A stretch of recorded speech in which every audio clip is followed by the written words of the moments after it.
The British Empire in the 18th century was really a maritime empire. As an island nation, they depended really heavily on trade and controlling really the trade of their various colonial territories. Well, for this to work, they needed a very powerful navy, and the navy needed men. And so British naval ships really sailed the world, but were especially concentrated in the Atlantic. And this is how the system affected American colonists. When British naval vessels came into various ports, they often lost men because of the 3 Ds, death, disease, and desertion. And the only way that they could resupply their ships was to capture colonists. So in that way, America was introduced to really what I kind of think of as the nasty underside of this British system that in many ways they benefited from and appreciated, but they got some hint at what was really involved and the obligations of being a British subject. The issue of impressment was really important for the American colonies throughout the 18th century, and it was always one of the most unpopular parts of belonging to the British Empire. And one thing that we forget as Americans today is that the American colonists actually loved to be part of the British Empire overall, all the way through the 7 Years' War in 1763. In that sense, the American Revolution was something of an aberration. But there were these various issues that emerged early on, and one was impressment. And during the American Revolutionary era, it was incredibly unpopular in the 1760s and the 1770s, leading up to American independence. It appears in the Declaration of Independence as one of the grievances against George III. The problem continued during the American Revolutionary War. Various American vessels were captured by the British. Sailors were usually given a choice. They could join that British naval vessel, or they could go into horrible prisons in England. And some ended up serving on British naval ships. So the American Revolution ended in 1783. Well, a decade later, the British were in a new war with France, the French Revolutionary and eventually Napoleonic Wars. Those wars would last from 1793 to 1815, and the British Navy needed more men than it ever did before. In the final years of the war, it needed about 140,000 sailors, and so it couldn't really spare anyone. And one of the practices of the British Navy was to stop ships at sea from other countries and check to see if any British sailors were on board, because it was illegal in the British system to serve for another country. And one place that a British sailor would love to hide from the press gang would be American merchant ships. And so when the British stopped American merchant ships on the high seas, this was seen as a violation of America's sovereignty.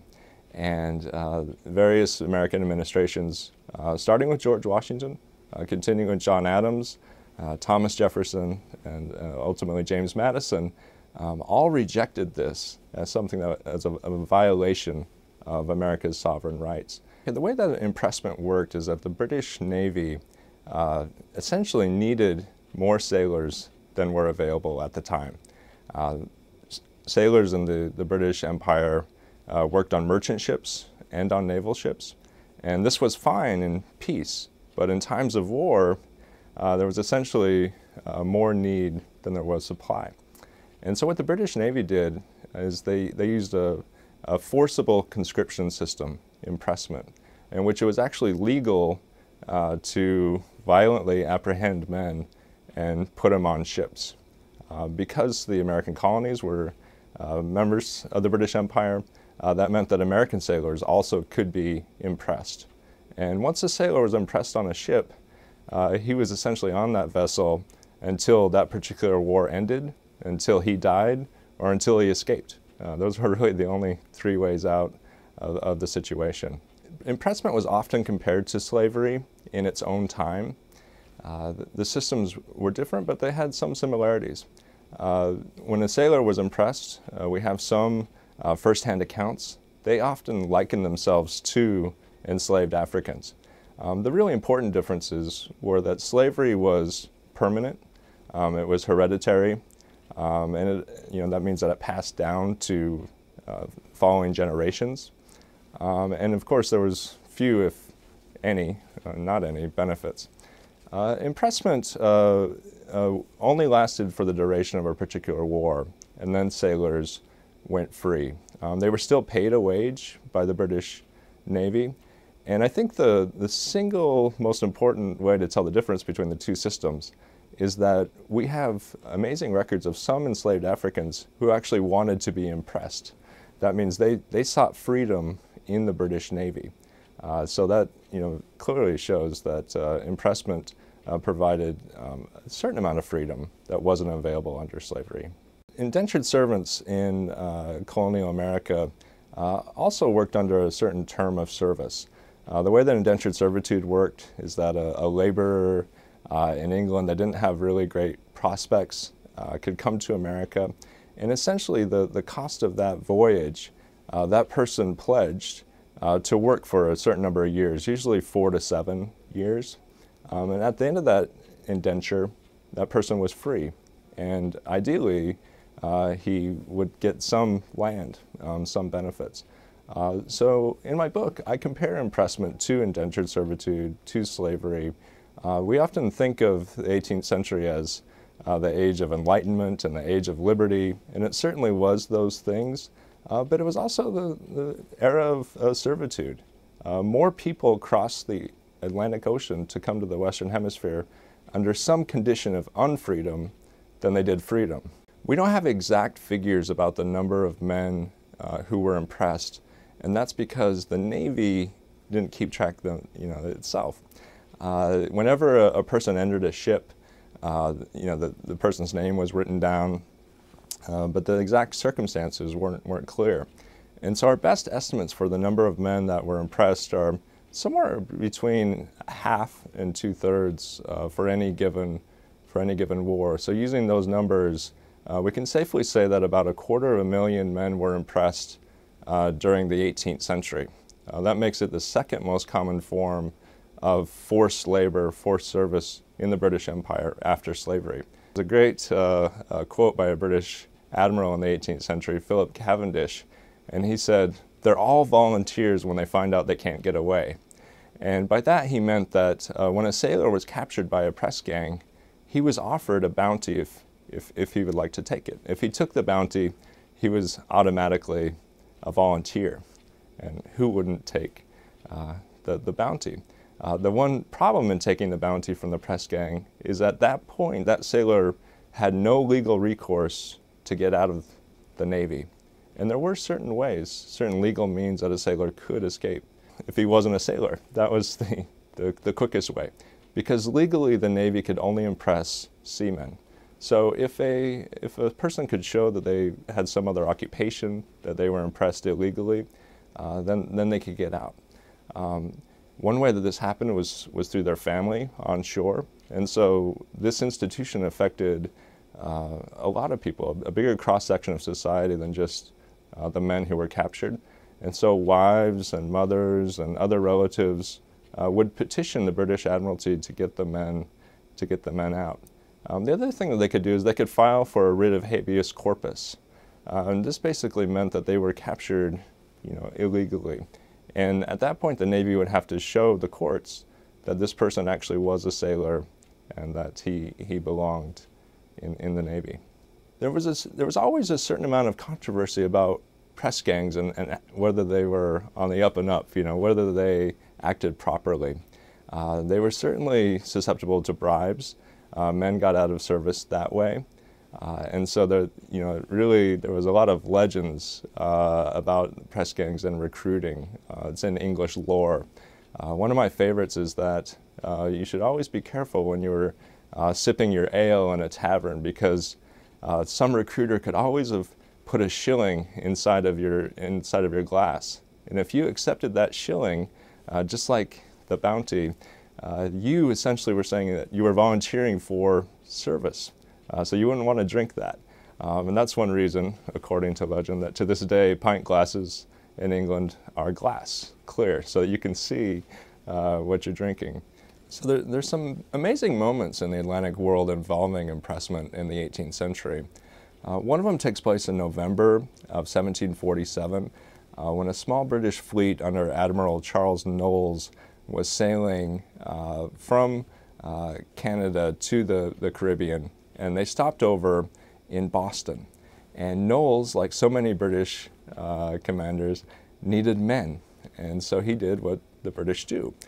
He took about 50 men from the Boston area and put them on Royal Navy vessels.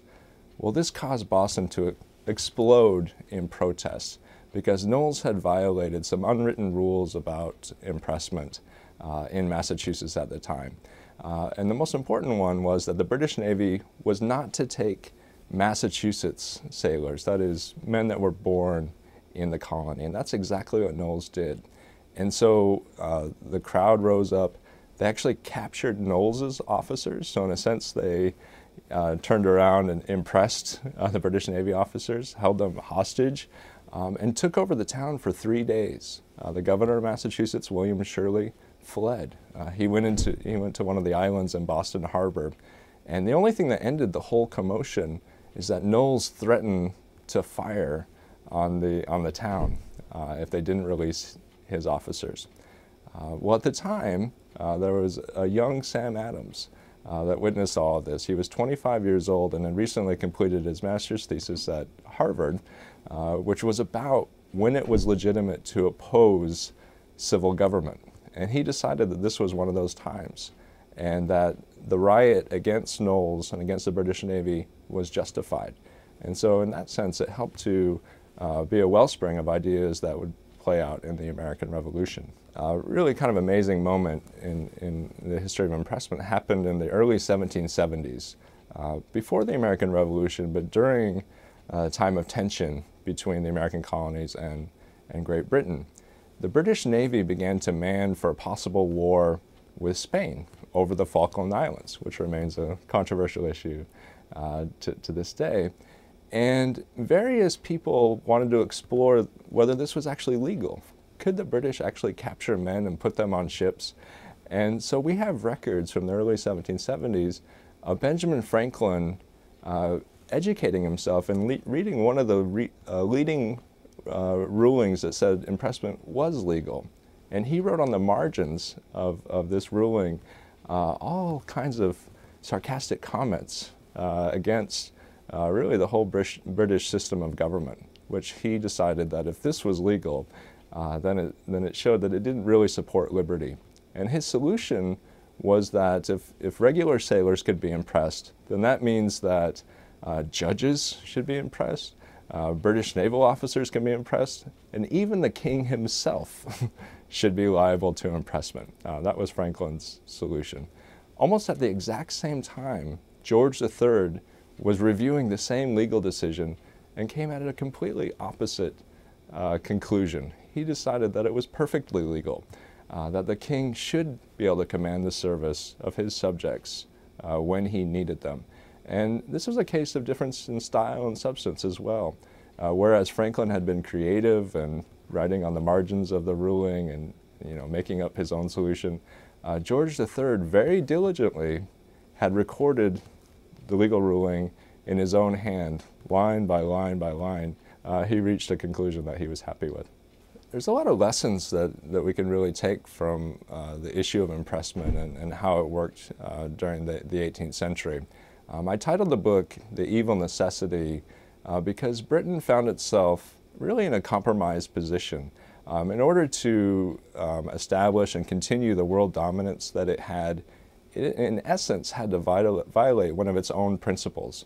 The British were really associated with liberty in the 18th century, something that as Americans we sometimes forget. And so when they resorted to impressment, this system that was so controversial and for so many was the opposite of liberty, in a sense they violated one of their primary ideals. I see it as a lesson really for all societies going forward, thinking about what their values are and what's necessary for them to continue their way of life and whether it's worth it.